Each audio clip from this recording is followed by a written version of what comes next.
Hello there! As you can see, winter is here, so we cannot really work anymore.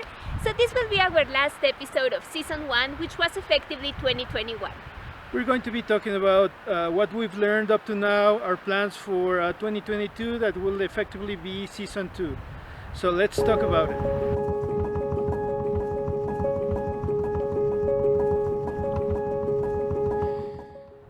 So check this out.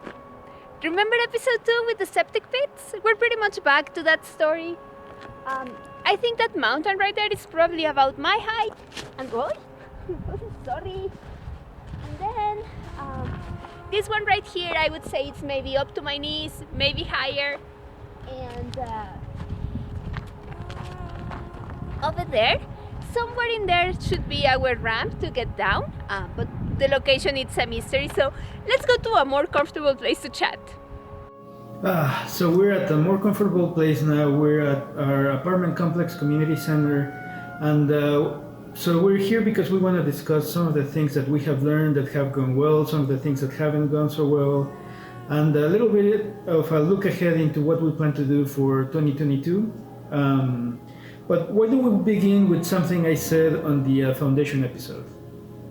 What's next for us is we're in the middle of November. Winter is like knocking on the door, and we gotta hurry so that we can get our inspection for the plumbing.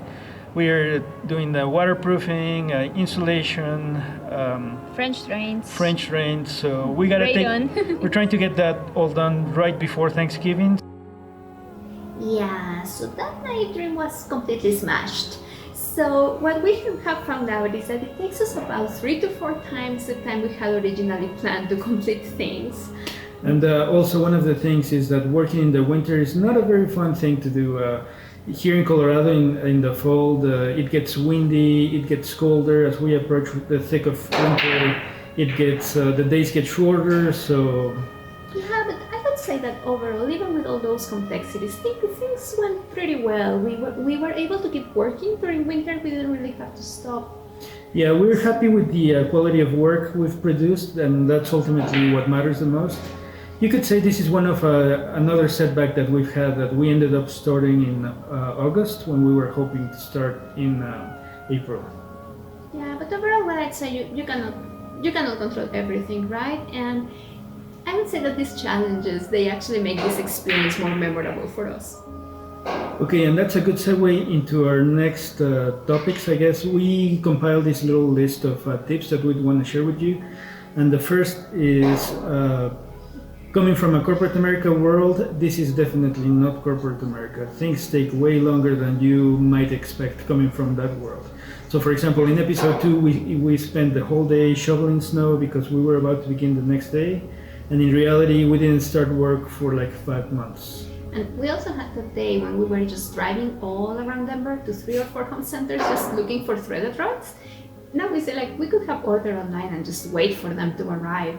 So... Yeah, another expectation that might get crushed if you come from that world is when you send an email to a sub for a quote or something like that, they may take a week or 2 or even longer to reply.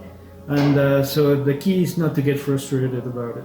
Yeah, think about they are not sitting at their desks in front of the computer all day, right? So you just need to be patient.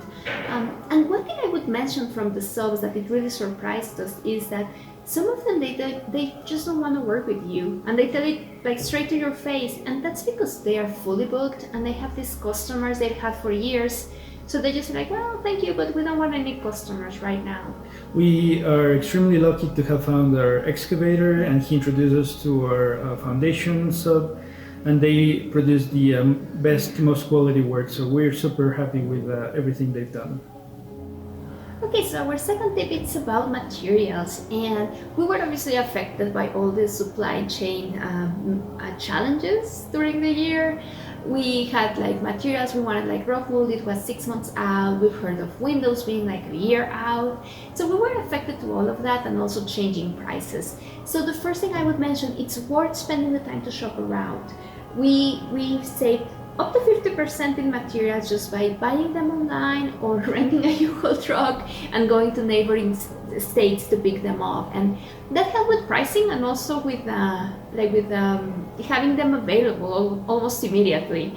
So it's certainly worth doing that. What I would say is to make that work, just do your research ahead of time, know what material options you have so you can adapt with the circumstances that you get at that time. Another thing we quickly learned was when we started managing our materials, we were going by square footage, and we were coming in very short or very long, so we quickly pivoted, and I modeled everything in Blender to compute exactly what we needed, and that calculation came out very precise. So in addition to that, what we've done is we have the 100% mark, and then we added an additional 15% just for waste and whatnot, and that has worked perfectly. So that is something we will continue to do into the future. Okay, our next tip is related to construction inspections. So the first thing I should say is become very familiar with the process and the sequence of the inspections. So for example, we had to pass our footing inspection, so the rebar and whatnot. And then the next step is to do the UFR. The UFR is effectively for electrical purposes, grounding the foundation, and then moving on to the wall. So that sequence was very important because if we had poor concrete and not passed our UFR inspections, we could have been in trouble because the inspector needed to see that UFR. And then the next very important tip is have your engineer, if you can, come take a look around, give you an engineering letter saying that he's happy with what he's seen, and then once you present this letter to the inspector, he will be very happy, and he might not even do the inspection himself again. So those are the biggest tips I can give you about inspections. Utilities. Plan ahead and start as early as possible because there may be requirements that you don't know about or restrictions. So for example, in our case, we learned that the city allows connections to the water system only during certain months of the year. And that's because when it's freezing, they don't want anybody touching the water line. The other thing we found was with the electricity company. There's a design period that takes time, but also it may involve adding things to their main system, for example, transformers. So these things can take up to 1 year, so start as early as possible. Okay, so our next tip is related to subcontractors. One thing that I learned very quickly and that was very important to us is in our initial conversations, I mentioned to them that quality was the top most important thing over speed. And that actually worked out very well because that allowed them to do quality work. They're kind of used to being pushed around, having to do the work very quickly, and then they are bound to make mistakes. So by doing that, we saved ourselves from many errors. Another thing I ended up doing a lot was being on site anytime that they were on site. Not necessarily to tell them what to do, just being on the outskirts to be able to answer any questions, any doubts, because I was quickly able to decide, make decisions about it, and we were able to move forward very quickly. Additionally, another advantage of being on site is because I know the project by memory almost, I can quickly see when there's an error, go check it out, and then mention it to them before it becomes a big error. So for example, laying out rebar before pouring concrete and whatnot.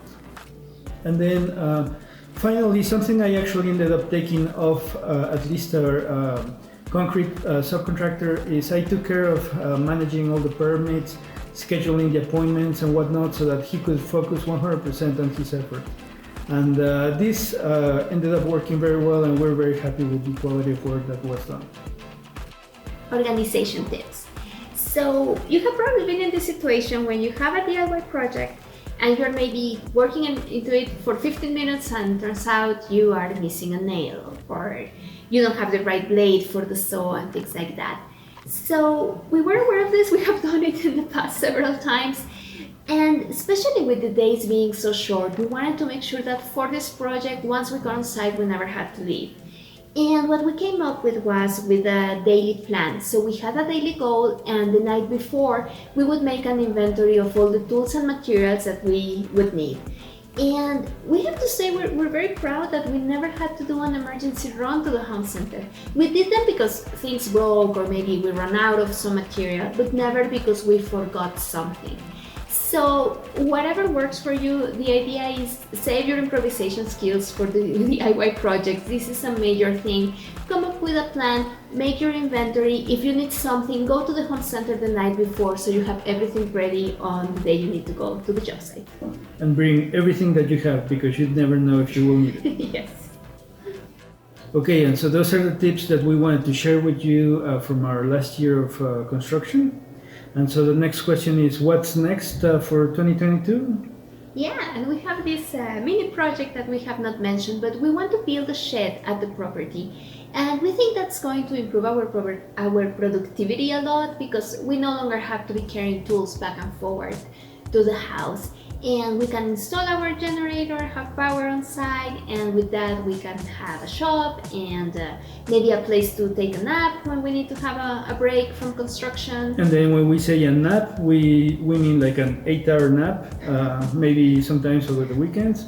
But yeah, and then when it comes to the house, our goal is to definitely finish the sub-slab plumbing, the slabs, fill the hole, add water to the property, get the electricity working, and then get a metal subcontractor because we have a lot of metal in the framing, and then build the entire framing, and then hopefully have it all covered with rock wool to protect from UV rays and fire. This build would be without windows because windows are pretty pricey, so that would be for the next year. So we'll see, but that's definitely our goal. Well, that's an ambitious dream, but we'll see how it goes. So here we are in real time. It's March 2022. And you're going to see this video in just a couple of days, so we're up to speed here. And we're already working on season 2 for this 2022. We just want to gather an inventory of videos so we can keep a consistent publishing schedule. In the meantime, we're going to be publishing a bunch of shorts with small snippets of knowledge. We're going to start with steel construction, and anything you can suggest would be great. We also have some crazy ideas where you will see efficient build goes abroad. So hopefully that'll be fun for you. And so that's effectively season 1. That's a wrap for season 1, and I guess we'll see you in season 22 or season 2. Yeah, season 2 in 2022. We're delighted to have you here. Thank you so much for following us in our adventures. We have been having a blast. And we'll see you on the next one. Bye!